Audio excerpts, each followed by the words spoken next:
भक्त जनों, आज आप सुने शनि भगवान की व्रत कथा। एक समय की बात है, सरक लोग में सबसे बड़ा कौन के प्रश्न पर लेकर 9 ग्रहों में वाद विभेद हो गया। विभेद इतना बढ़ गया कि परस्पर भयंकर युद्ध की स्थिति बन गई। निर्णय के लिए सभी देवता देवराज इंद्र के पास पहुँचे और बोले, हे देवराज, आपको निर्णय करना होगा कि हम में से सबसे बड़ा कौन है। देवताओं का प्रश्न सुनकर देवराज इंद्र उलझन में पड़ गया। इंद्र बोले, मैं इस प्रश्नों का उत्तर देने में असमर्थ हूँ।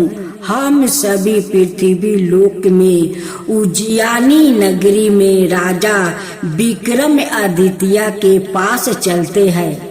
देवराज इंद्र सहित सभी ग्रह देवता उज्जैनी नगरी पहुँचे। महल में पहुंचकर जब देवताओं ने उसे अपना प्रश्न पूछा तो राजा विक्रमादित्य भी कुछ देर के लिए परेशान हो उठे, क्योंकि सभी देवता अपनी अपनी शक्तियों के कारण महान थे।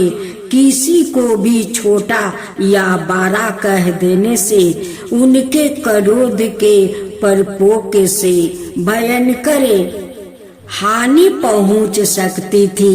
अचानक राजा विक्रमादित्य को एक उपाय सूझा और उसने विभिन्न देवताओं रजत, चांदी, कांसा, तरमा, तांबा, सीसा, रंगा, जस्ता, अभ्रक, लोहे के 9 आसन बनवाए। धातुओं के गुणों के अनुसार सभी आसनों को एक दूसरे के पीछे रखवा कर उन्होंने देवताओं को अपने अपने सिंहासन पर बैठने को कहा। देवताओं के बैठने के बाद राजा विक्रमादित्य ने कहा, आपका निर्णय तो सवाय हो गया है। जो सबसे पहले सिंहासन पर विराजमान है वही सबसे बड़ा है। राजा विक्रमादित्य के निर्णय को सुनकर शनि देव ने सबसे पीछे आसन पर बैठने के कारण अपने को छोटा जानकर क्रोधित होकर कहा, राजा विक्रमादित्य, तुमने मुझे सबसे पीछे बैठा कर मेरा अपमान किया है। तुम मेरी शक्तियों से पराजित नहीं हो। मैं तुम्हारा सर्वनाश कर दूंगा। शनि ने कहा, सूर्य एक राशि पर 1 महीने, चंद्रमा 2.25 दिन, मंगल 1.5 महीने, बुध और शुक्र 1 महीने, बृहस्पति 13 महीने रहते हैं। लेकिन मैं किसी राशि पर 7.5 बरस 7.5 तक रहता हूँ। बड़े बड़े देवताओं को मैंने अपने प्रकोप से पीड़ित किया हूँ। राम को 7.5 के कारण ही वन में जाकर रहना पड़ा और रावण को 7.5 के कारण ही युद्ध में मृत्यु का शिकार बनना पड़ा। राजा, अब तू भी मेरे प्रकोप से नहीं बच सकेगा। उसके बाद अन्याय ग्रहों के देवता तो प्रसन्नता के साथ चल गए, परंतु शनि देव बड़े क्रोध के साथ वहां से विदा हुआ। राजा विक्रमादित्य पहले की तरह ही अन्याय करते रहे। उनके राज्य में सभी स्त्री पुरुष बहुत आनंद से जीवन यापन कर रहे थे। कुछ दिन ऐसे ही बीत गया। उधर शनि देवता अपने अपमान को भूले नहीं थे। विक्रमादित्य से बदला लेने के लिए एक दिन शनिदेव ने घोड़े के व्यापारी का रूप धारण किया और बहुत से घोड़ा के साथ उज्जैनी नगरी पहुँचे। राजा विक्रमादित्य ने राज्य में किसी घोड़े के व्यापारी के आने का समाचार सुना तो अपने अश्वपाल को कुछ घोड़े खरीदने के लिए भेजा। घोड़े बहुत कीमती थे। अश्वपाल ने जब वापस लौट कर इस संबंध में बताया तो राजा विक्रमादित्य ने सवाए आकर एक सुंदर और शक्तिशाली घोड़े को पसंद किया। घोड़े की चाल देखने के लिए राजा उस घोड़े पर सवार हुए तो वो घोड़ा बिजली की गति से दौड़ पड़ा। तेजी से दौड़ता घोड़ा राजा को दूर एक जंगल में ले गया और फिर राजा को वहां गिराकर जंगल में ही कहीं गायब हो गया। राजा अपने नगर को लौटने के लिए जंगल में भटकने लगा, लेकिन उन्हें लौटने का कोई रास्ता नहीं मिला। राजा को भूख प्यास लग आई थी। बहुत घूमने पर उसके एक चरवाह मिला। राजा ने उससे पानी मांगा। पानी पीकर राजा ने उचित चरवाहों को अपनी अंगूठी दे दिया। फिर उसके रास्ता पूछ कर वहां जंगल से निकल कर पास के नगर में पहुंचा। राजा ने एक सेठ की दुकान पर बैठकर कुछ देर आराम किया। उस सेठ ने राजा से बातचीत की तो राजा ने उसे बताया कि मैं उज्जैनी नगरी से आया हूँ। राजा के कुछ देर दुकान पर बैठने से सेठ जी की बहुत बिक्री हुआ। सेठ ने राजा को बहुत भगवान समझा और खुश होकर उसे अपना घर भोजन के लिए ले गया। सेठ के घर में सोना का एक हार खूंटी पर लटका हुआ था। राजा को उस कमरे में छोड़कर सेठ कुछ देर के लिए बाहर गया। तभी एक आश्चर्यजनक घटना घटी। राजा के देखते देखते सोने के उस हार को खूंटी निगल गई। सेठ ने कमरे में लौट कर हार को गायब देखा तो चोरी का संदेह राजा पर ही किया, क्योंकि उस कमरे में राजा ही अकेला बैठा था। सेठ ने अपने नौकरों से कहा कि इस परदेसी को रस्सियों से बांधकर नगर के राजा के पास ले चलो।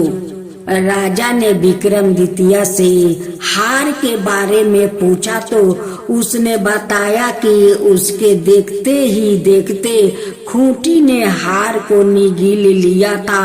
इस पर राजा ने क्रोधित होकर चोरी करने के अपराध में विक्रमादित्य के हाथ पांव कटवाने का आदेश दे दिया।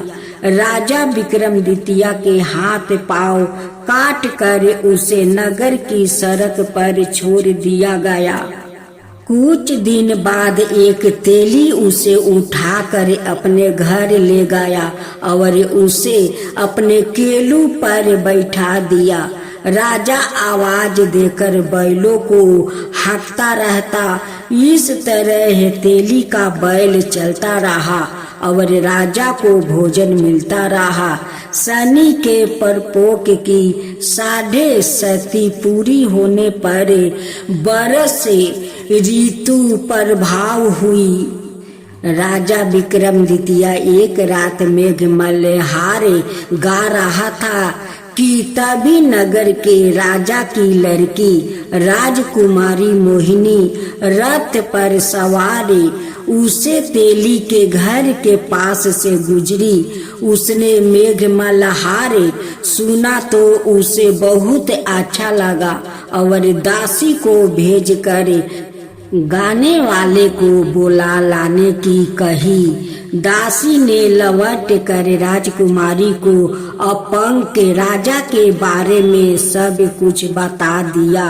राजकुमारी उसके मेघ मल्हार से बहुत मोहित हुई। अतः उसने सब कुछ जानकर भी अपंग के राजा से विवाह करने का निश्चय कर लिया। राजकुमारी ने अपने माता पिता से जब यह बात कही तो वो हैरान रह गई। रानी ने मोहिनी को समझाया, बेटी तेरे भाग्य में तो किसी राजा की रानी होना लिखा है, फिर तू उस अपंग के साथ विवाह करके अपना पाँव पर कुल्हाड़ी क्यों मार रही है। राजकुमारी ने अपनी जिद नहीं छोड़ी। अपनी जिद पूरी करने के लिए उसने भोजन करना छोड़ दिया और प्राण त्याग देने का निश्चय कर लिया। आखिर राजा रानी को विवश होकर अपंग विक्रमादित्य से राजकुमारी का विवाह करना पड़ा। विवाह के बाद राजा विक्रमादित्य और राजकुमारी तेली के घर में रहने लगे।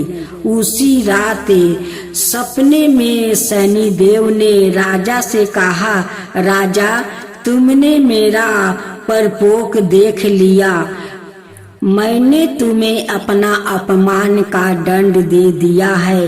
राजा ने शनिदेव से क्षमा करने को कहा और प्रार्थना की, हे शनिदेव, आपने जितना दुख मुझे दिया है अन्याय किसी को ना देना। शनिदेव ने कुछ सोच कर कहा, राजा मैं तुम्हारी प्रार्थना स्वीकार करता हूँ। जो कोई स्त्री पुरुष मेरी पूजा करेगा, शनिवार को व्रत करके मेरी व्रत कथा सुनेगा, उस पर मेरी अनुकंपा बनी रहेगी। प्रात काल राजा विक्रमादित्य की नींद खुली तो अपने हाथ पांव देख कर राजा को बहुत खुशी हुई। उसने मन ही मन शनिदेव को प्रणाम किया। राजकुमारी भी राजा के हाथ पांव सही सलामत देखकर आश्चर्य में डूब गई। तब राजा विक्रमादित्य ने अपना परिचय देते हुए शनिदेव के परपोक की सारी कहानी सुनाई। सेठ को जब इस बात का पता चला तो दौड़ता हुए तेली के घर पहुंचा और राजा के चरणों में गिरकर क्षमा मांगने लगा। राजा ने उसे क्षमा कर दिया, क्योंकि यह सब तो शनिदेव के परपोक के कारण हुआ था। सेठ राजा को अपने घर ले गया और उसे भोजन करवाया। भोजन करते समय वहाँ एक आश्चर्यजनक घटना घटी। सबके देखते देखते उसी खूंटी ने हार उगील दिया। सेठानी ने अपनी बेटी का विवाह भी राजा के साथ करा दिया और बहुत से स्वर्ण आभूषण धन आदि देकर राजा को विदा किया।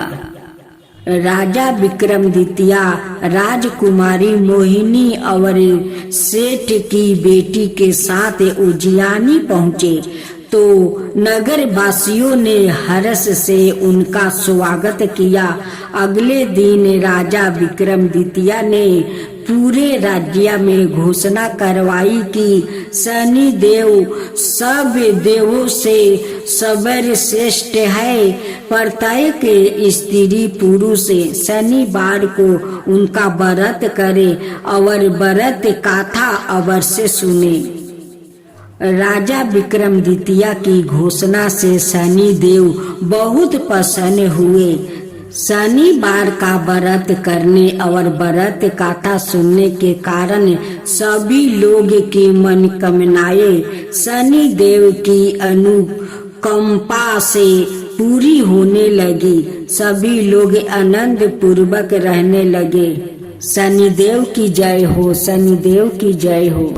पहला पाठ। शनिदेव की जय हो, शनिदेव की जय हो। सनातन धर्म में शनिवार का दिन शनिदेव को समर्पित माना जाता है। आज भक्त शनिदेव की पूजा अर्चना कर रहे हैं और शनिदेव को तेल और 1 रुपये चढ़ा रहे हैं। शनिदेव को अन्याय का देवता कहा जाता है।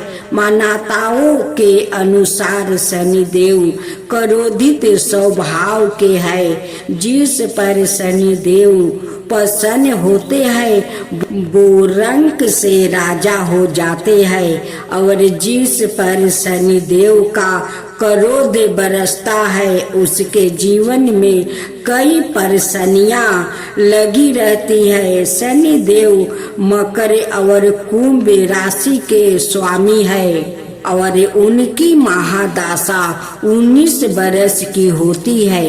भगवान शनि देव के आदि देवता प्रजापति ब्रह्मा और प्रातादि देवता यम है। लेकिन क्यों आप जानते हैं कि शनि देव को उनकी पत्नी ने श्राप दिया था? आइए पौराणिक कथा से जानते हैं रहस्य। अब दूसरा पाठ। पौराणिक ग्रंथ ब्रह्म पुराण के अनुसार बाल काल से ही शनि देव भगवान श्री कृष्णा के अन्याय भक्त थे। वो भगवान श्री कृष्णा के अनुराग में निगम में रहा करते थे। बाहुबस्ता में उनकी पिताश्री ने उनका विवाह चित्ररथ की कन्या से करवा दिया। उनकी पत्नी सती साध्वी और परम तेजस्विनी थी। एक रात्रि वो ऋतु स्नान करे पुत्र प्राप्ति की इच्छा लिए शनि देव के पास पहुंची, पर देवता तो भगवान श्री कृष्णा के ध्यान में लीन थे। उन्हें बारम संसार की सुधि नहीं थी। उनकी पत्नी प्रतीक्षा करके थक गई।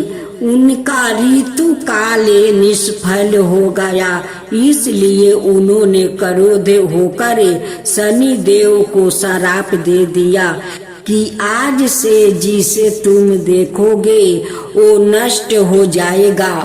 तीसरा पाठ। शनिदेव की जय हो, शनिदेव की जय हो।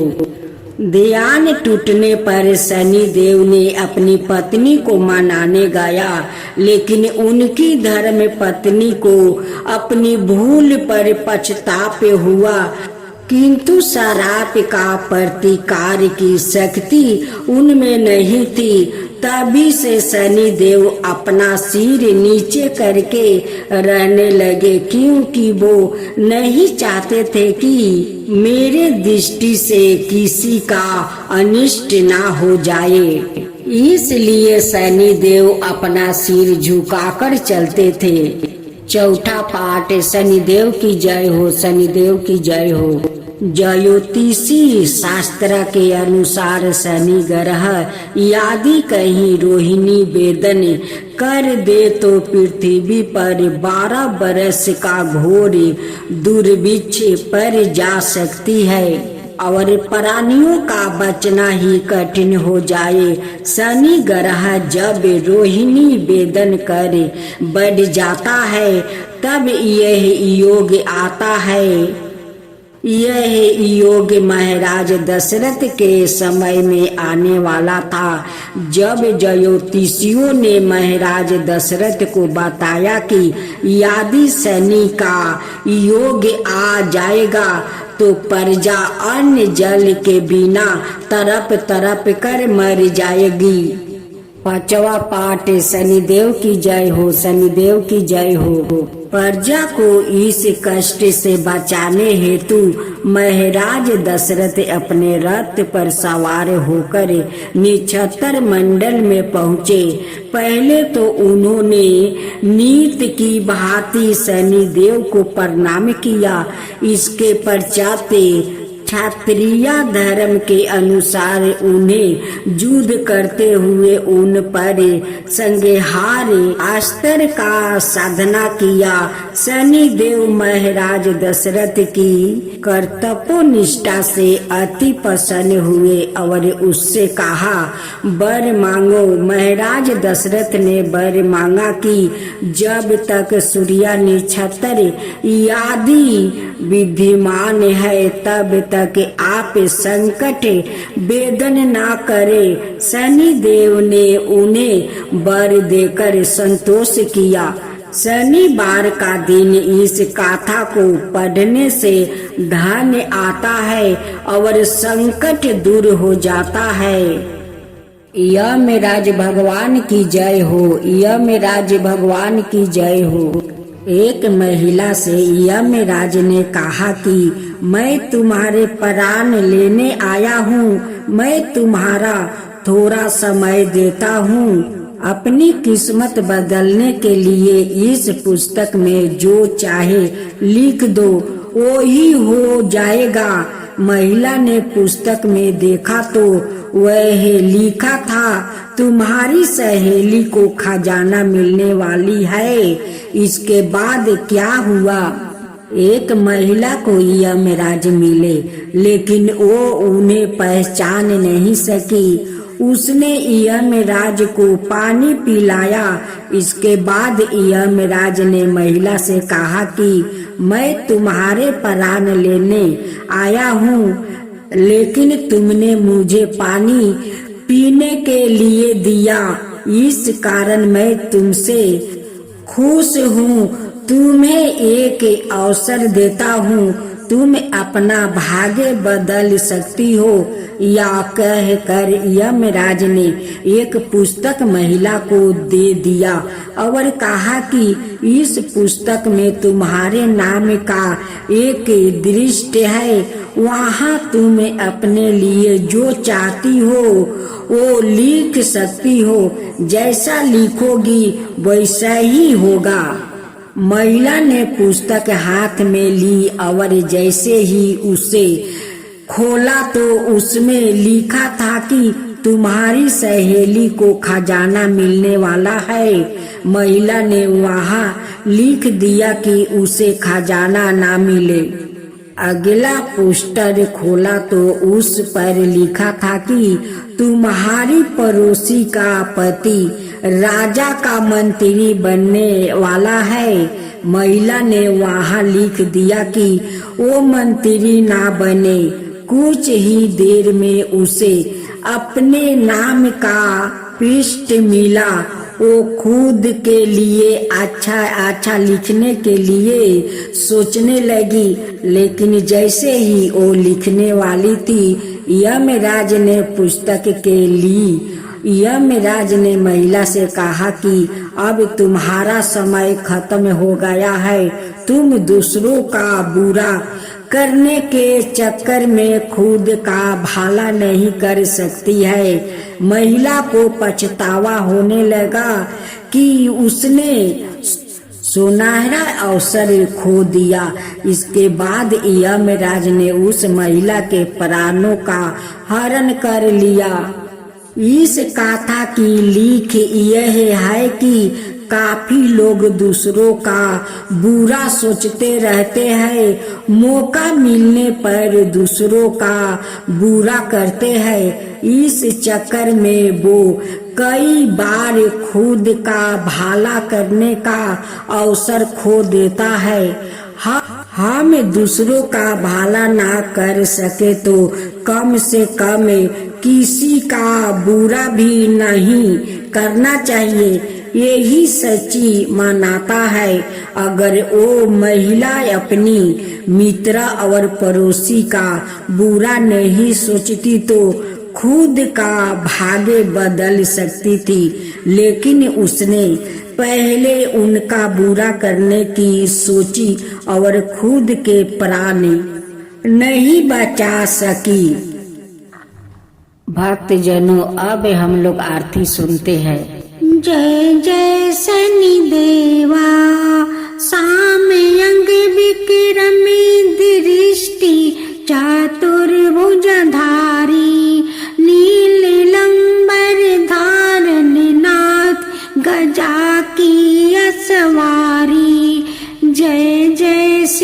शनिदेव। विकट मुटुक शिशिराजित दीपत है लीलारी, भक्तन की माला गले शोभित बिहारी। जय जय श्री शनिदेव। मोदक मिष्टन पान चढ़े है सुपारी, लोहा तिल तेल उर्दी महिषी अति प्यारी। जय जय श्री शनिदेव। देवदनु ऋषि मुनि सुमिरत नर नारी, विश्वनाथ धरत ध्यान शरण है तुम्हारी। जय जय श्री शनिदेव, भक्तन के हितकारी। जय जय